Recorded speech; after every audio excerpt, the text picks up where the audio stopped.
What is up, YouTube? I cannot believe this. Wait a minute, man. This clickbait. This better not be no daggone clickbait, y'all. I'm gonna let y'all know. This is what the title reads. If it's clickbait, we changing our title. We don't do clickbait. I try my best not to do clickbait. But I got a staff and sometimes they they put the title up there to make this money. And I ain't trying to do that, man. Not like that. You know, I got more. Uncle Mike got more, y'all. Check this out. Just now, Diddy in panic as another lawyer quits his losing case. Another lawyer quits? Y'all know good and well, I ain't seen it. I just looked through the title. They sent it to me, said you gotta do this one. Y'all hit that subscribe button, hit that bell. Forget all that talk, man. Let's check this bad boy out. Monster. Now, this particular defense attorney's reason for quitting wasn't really a reason at all, making his departure a lot more puzzling. They go on to say, quote, it maliciously and baselessly jumps to the conclusions that Mr. Combs is a, quote, monster and a, quote, embodiment of Lucifer with, quote, a lot of similarities to Jeffrey Epstein. The courtroom drama surrounding Sean Diddy Combs took a dramatic twist recently, sending shockwaves through the legal world and igniting a media frenzy. In a move no one saw coming, Anthony Rico, one of the most seasoned and high-profile attorneys on Diddy's defense team, abruptly filed a motion to step down from the case. With the trial just 3 months away, the timing couldn't be more jaw-dropping. And the kicker? Rico gave no clear explanation, leaving everyone to speculate about what might have gone down behind the scenes. What could possibly make a legal heavyweight like Rico, known for handling some of the most controversial and high-stakes cases in U.S. history, walk away from such a high-profile client? I'm thinking that this is the first one that stepped down. Maybe I'm the one wrong. So somebody else, one of his lawyers already stepped down back in the day when I was first getting into this. Maybe Uncle Mike missed a step. That's what I'm saying. And this is the second one. So it may not be clickbait. That's the only way I can see it from that clickbait. Or another lawyer stepped down. Let's keep going and find out. Let's find out, y'all. Could possibly make a legal heavyweight like Rico, known for handling some of the most controversial and high-stakes cases in U.S. history, walk away from such a high-profile client? Was it strategy, a personal clash, or something even more mysterious? It could be a disagreement regarding defense strategy. It could be a conflict. It could be a health issue. It really could be anything, and the paperwork doesn't identify it, nor should it. And the fact that Mark 𝗟𝗡𝗞𝗏 is still on the case and the other counsel of record leads me to believe that the judge is going to rubber stamp this motion and grant it. Rico's motion to withdraw is as cryptic as it is intriguing. In the legal filing, he stated, "Under no circumstances can I continue to effectively serve as counsel for Sean Combs." His wording was deliberate, almost theatrical in its vagueness. He added that his reasons for leaving were tied to protections under attorney-client privilege, making it clear that he couldn't elaborate further without potentially violating ethical boundaries. Rico also assured the court, because, look here, he done told me he did it. He did all of it. And I can't walk to the pearly gates and say, look here, Jesus or God or whoever, when I walk through them pearly gates, you know, that's all. That's what this is under about. Attorney-client privilege, making it clear that he couldn't elaborate further without potentially violating ethical boundaries. How far would you Rico go also doing assured wrong? the court that his exit wouldn't delay the case, as Diddy still had 5 other attorneys on deck, including some of the most prominent names in the legal world, like Mark 𝗟𝗡𝗏𝗏 and Tenny 𝗟𝗏𝗏𝗏. He was 3 years old. I don't have like a lot of memories of my father. You know, they say, you know, you can't miss something you never had. So that's only a little ways right, you know. There's definitely been times as I've gotten older that I've missed. For those unfamiliar with Rico's pedigree, this isn't just any lawyer stepping away. Anthony Rico has decades of experience and is regarded as one of the top defense attorneys in the country, particularly in cases involving capital punishment.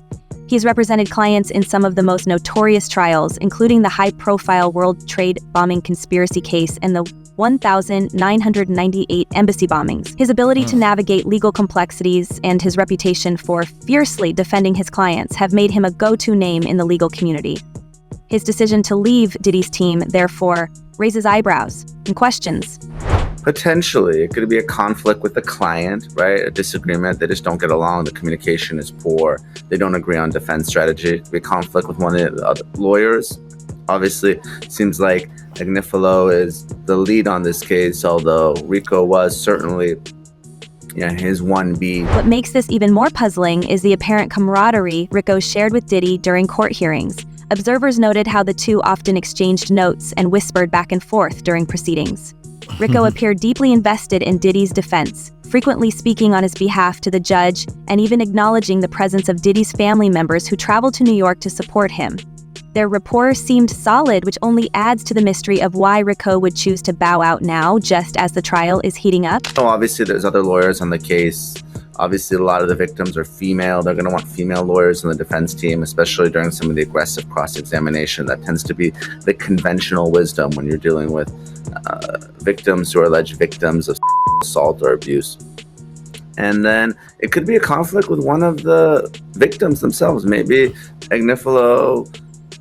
maybe Rico consulted with them or even represented. Speculation is running rampant. Could there have been a conflict between Rico and other members of the defense team? Mark Geragos, the lead attorney, is known for his strong-willed and sometimes domineering approach to high-stakes cases. Did tensions flare behind closed doors, with Rico potentially clashing over strategy or tactics? Or was it something deeper, a fundamental disagreement with Diddy himself? After all, defending someone means more than just arguing in court. It requires trust and alignment on how to approach the case. If that trust was broken, it wouldn't be surprising for Rico to walk away. Okay. Well, when you withdraw, really, still need to protect the client and the confidences, so you don't want to say something that may jeopardize him or the case.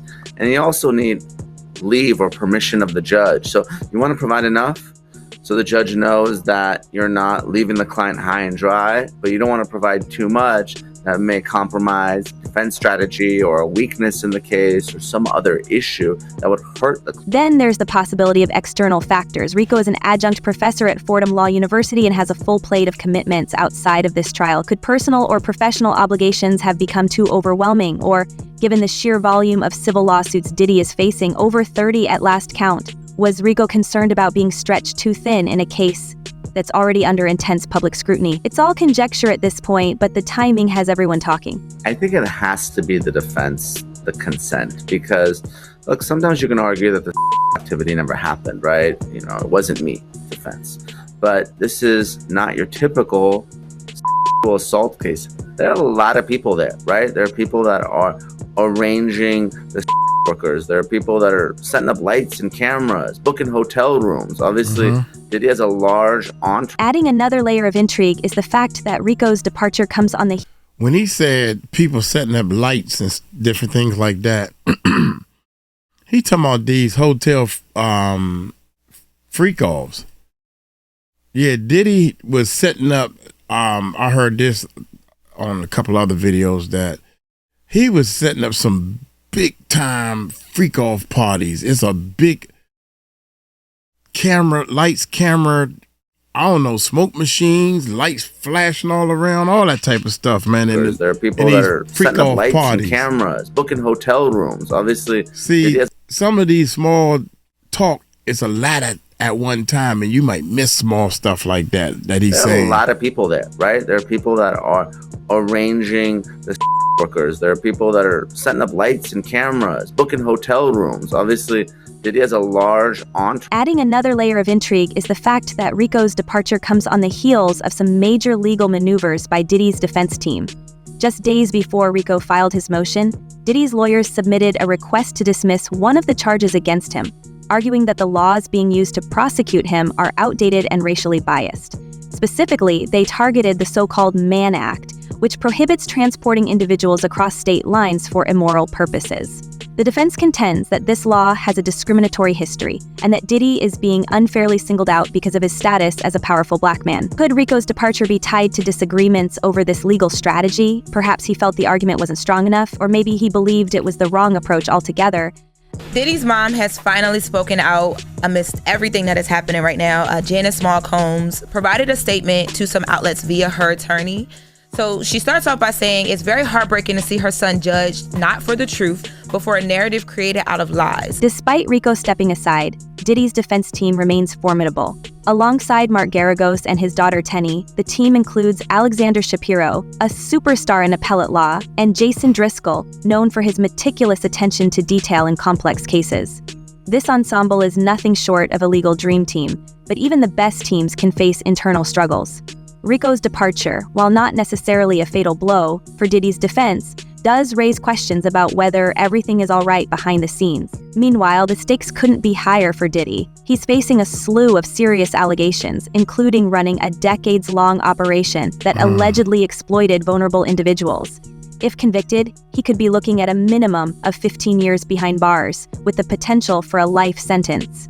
And that's just the criminal case. On the civil side, he's fighting a mountain of lawsuits from individuals who claim they were harmed over the years.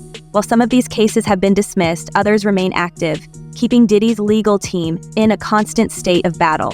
In her civil lawsuit, Cassie said that she was the victim of abuse, assault, and at the hands of Diddy. The timing of Rico's withdrawal is particularly striking, given that jury selection is just around the corner. This phase is critical in any trial, but especially so in one with such a high-profile defendant. Selecting impartial jurors who haven't already formed an opinion about Diddy will be a Herculean task.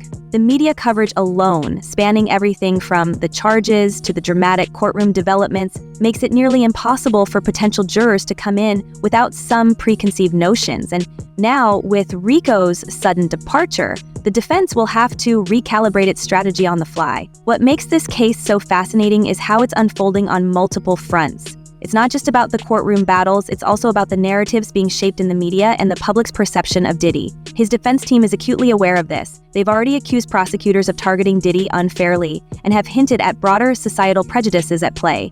This strategy is as much about winning in the court of public opinion as it is about swaying the jury.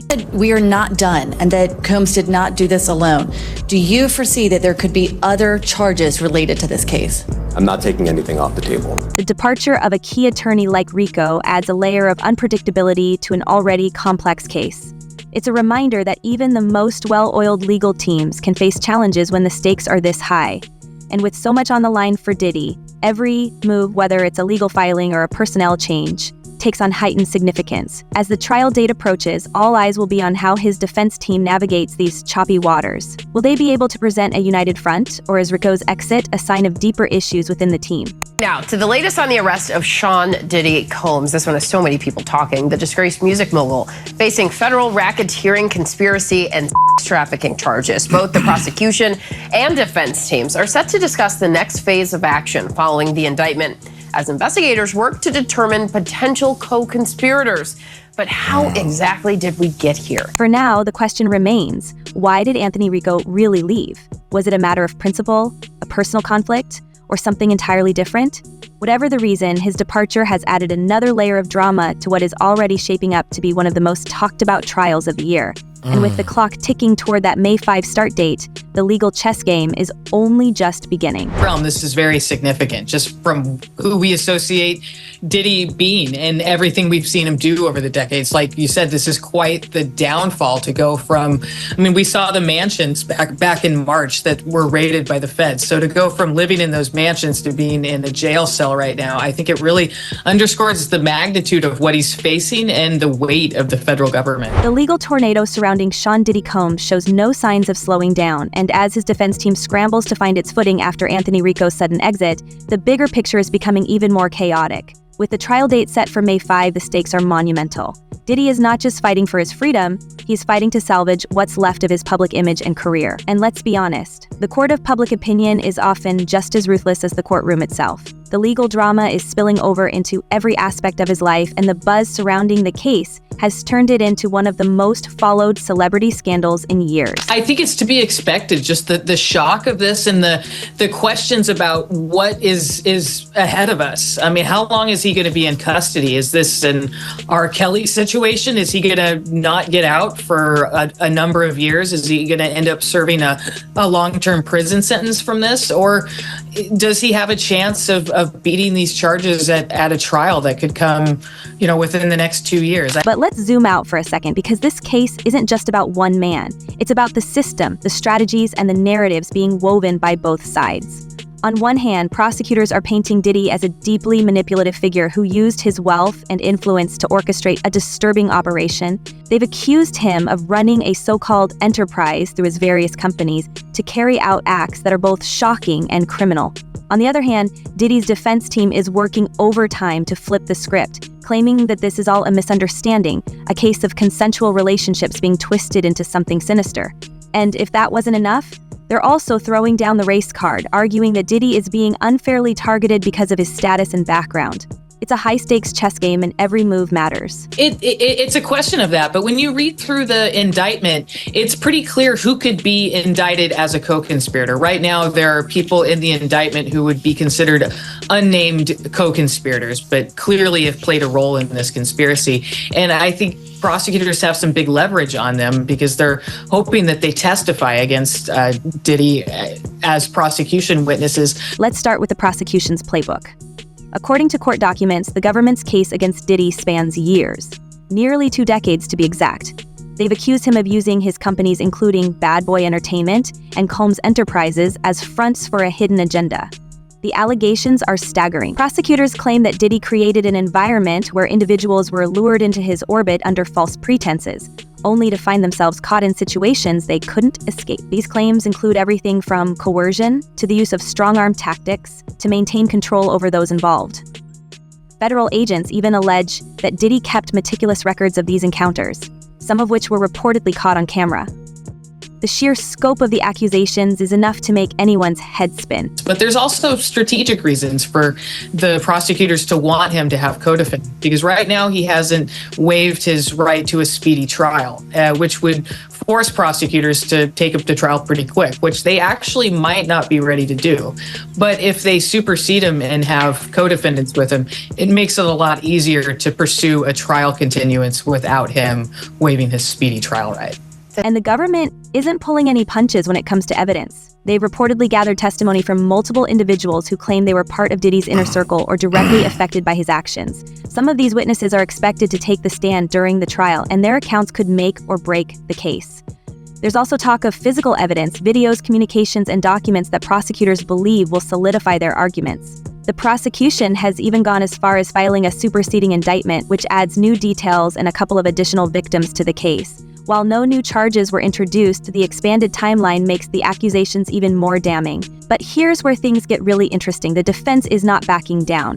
Diddy's legal team has been aggressively countering every move made by the prosecution. They've argued that this entire case is built on shaky ground, pointing to inconsistencies in witness statements and the motivations of those coming forward. According to the defense, many of the individuals involved have ulterior motives, be it financial gain, fame, or revenge. They've even gone so far as to question the credibility of the prosecutors themselves, accusing them of using this case as a way to boost their own careers. One of the most contentious issues so far has been the Mann Act charge. This is a law that prohibits transporting individuals across state lines for immoral purposes. Diddy's team has called this charge outdated and racially biased, describing it as a relic of a discriminatory past. In their motion to dismiss, his attorneys argued that no white individual has ever been prosecuted under similar circumstances, framing it as an example of systemic prejudice. It's a bold strategy, one that's as much about shaping public perception as it is about winning in court. So yesterday, Monday, Diddy celebrated his 55th birthday, but this year was a lot different. It was no Diddy parties. It was none of that. None of that stuff. Well, happily so, I guess, right now. But anyway, so this is his first birthday behind bars. But not everyone is buying Diddy's defense. Critics argue that these motions are nothing more than delay tactics, designed to stall the trial and muddy the waters. And let's not forget that Diddy's attempts to secure bail have been repeatedly denied. with judges citing concerns about witness tampering and his ability to influence the jury pool. In fact, prosecutors have accused him of trying to manipulate public opinion from behind bars, claiming that he orchestrated social media campaigns and leaked materials to sway potential jurors. If true, these actions could backfire spectacularly, casting doubt on his claims of innocence. Yeah, but so there's still, I mean, it's crazy too because there's still more happening in court. Like, I mean, everything is still active even though we're not hearing about it as much anymore. And the people may be fatigued like we talked about prior to. And speaking of public opinion, let's talk about the civil lawsuits. While Diddy's criminal case is grabbing headlines, the mountain of civil suits against him is equally staggering. Over 30 lawsuits have been filed with accusations ranging from misconduct to physical harm. Each of these cases adds another wrinkle to an already complicated narrative. Recently, one of these lawsuits, filed by a woman who accused both Diddy and fellow music mogul Jay-Z of harming her when she was a teenager, was dropped. While this might seem like a win for Diddy, it's worth noting that other cases remain active and some are moving forward at a rapid pace. He will be sued, and I say will be because nothing has been filed yet, by at least 120 people in the next 30 days. But what's truly shocking is the sheer diversity of allegations being levied against him. These lawsuits range from claims of emotional manipulation to accusations of physical intimidation, painting a picture of a man who allegedly wielded his influence with little regard for the consequences. One particularly alarming suit involves a former producer who worked on Diddy's most recent album. The producer alleges that he was subjected to inappropriate advances while simultaneously being pressured to arrange highly questionable gatherings for Diddy's entertainment. These claims are bolstered by what the producer says are text messages and recorded conversations, which could potentially be introduced as evidence in the criminal trial. If true, these allegations could further complicate Diddy's defense, while providing prosecutors with additional ammunition. It sounded crazy, like I said before. They said that 2,300 people reached out to the law firm, and out of the 2,300 people, I guess they decided to go with just a little over 100, which seems like it's they just put out the number and everybody's calling to see if they can get a check. It's insane. It's insane. Now, again, he did say that nothing has been filed yet because he says he wants to make sure that they do their due diligence and get this right. Adding to the complexity is the fact that many of these lawsuits come from individuals who claim to have been directly involved in Diddy's professional circle. Former employees, collaborators, and even longtime acquaintances have stepped forward with allegations, making it increasingly difficult for his legal team to argue that these are isolated incidents or misunderstandings. These individuals claim that they were either witnesses to or victims of troubling incidents, and their accounts have created a narrative that spans years and includes multiple locations. From New York to Los Angeles and even overseas, the geographical range of these allegations underscores just how far-reaching this case has become.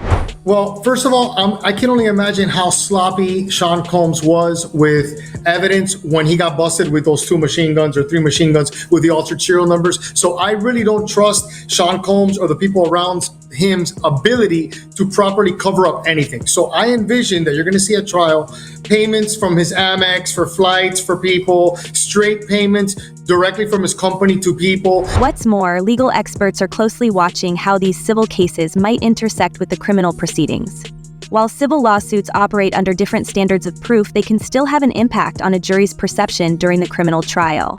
If the prosecution manages to highlight common threads or recurring patterns across these cases, it could strengthen their argument that Diddy's alleged behavior was not an anomaly, but part of something larger. On the flip side, the defense has been quick to point out inconsistencies in some of these civil claims, arguing that they're opportunistic and designed to capitalize on the negative press surrounding Diddy.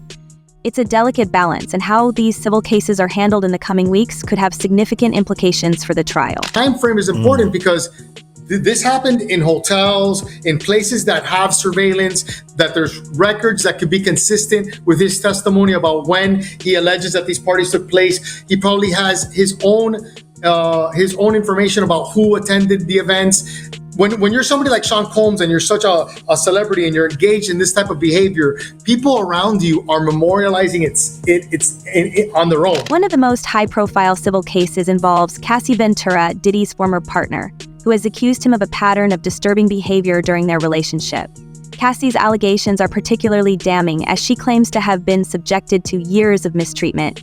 Her case is expected to play a significant role in the criminal trial, with prosecutors likely using her testimony to establish a pattern of behavior. And here's where things get even trickier. Cassie is reportedly pregnant with her 3rd child, which could make her testimony even more impactful in the eyes of a jury, After all, public perception often plays a huge role in how cases like this are received. Actually thought that he was above the law, so I can only, think that, he was sloppy in the way that he did these crimes, that there's probably a trail of evidence, not only involving him, but everybody in his circle that he would, delegate these responsibilities to. And those people are when they're... As the trial date approaches, both sides are gearing up for what promises to be an intense battle. The prosecution is expected to rely heavily on victim testimony, using their accounts to paint a picture of a calculated and deliberate operation. They're also likely to lean on the physical evidence they've gathered, from videos to communications, to bolster their case. On the other hand, the defense will aim to poke holes in the prosecution's narrative, questioning the motives of witnesses and casting doubt on the evidence. It's a classic showdown, one that will test the skills of everyone involved. But let's not forget the human element here. At its core, this case is about people, those who claim to have been hurt and those accused of causing that harm. The emotional weight of the trial will be enormous, and the jury will have to sift through a sea of conflicting accounts to determine the truth. And while the courtroom will be the stage for this drama, the ripple effects will be felt far beyond its walls. Diddy's reputation, career, and legacy are all on the line, and the outcome of this trial could redefine how he's remembered. So, what's next for Sean Diddy Combs? The clock is ticking, and the pressure is mounting. His defense team has to regroup quickly, especially in the wake of Anthony Rico's departure. With just months to go before the trial, every decision will be scrutinized, every move analyzed. And while the legal battle rages on, the world will be watching, waiting to see how it all unfolds. Will Diddy emerge victorious, or will this case mark the end of an era for one of the biggest names in entertainment? Leave your comments and let's discuss. Thank you for watching, and don't forget to like, share, and subscribe for more celebrity gossip and updates. Like, share, Until and next subscribe. time, stay tuned. So, it may or may not be, it's not clickbait. It's not clickbait. I think another lawyer, it says, just now, Diddy in panic as another lawyer. I thought it was another one like this. We already know about my man that just left. But I want to end with this, man. How in the world can you even participate in a party that you got to give up your cell phone? Why you can't have your cell phone at this party? That right there make me turn around and say, never mind, I don't want to be a part of this. Why I gotta give up my cell phone, dog? I can't have my cell phone? I don't understand that. Hey, y'all let me know in the comments below. Y'all take it light, take it slow. Tell them Uncle Mike told you so. Peace out.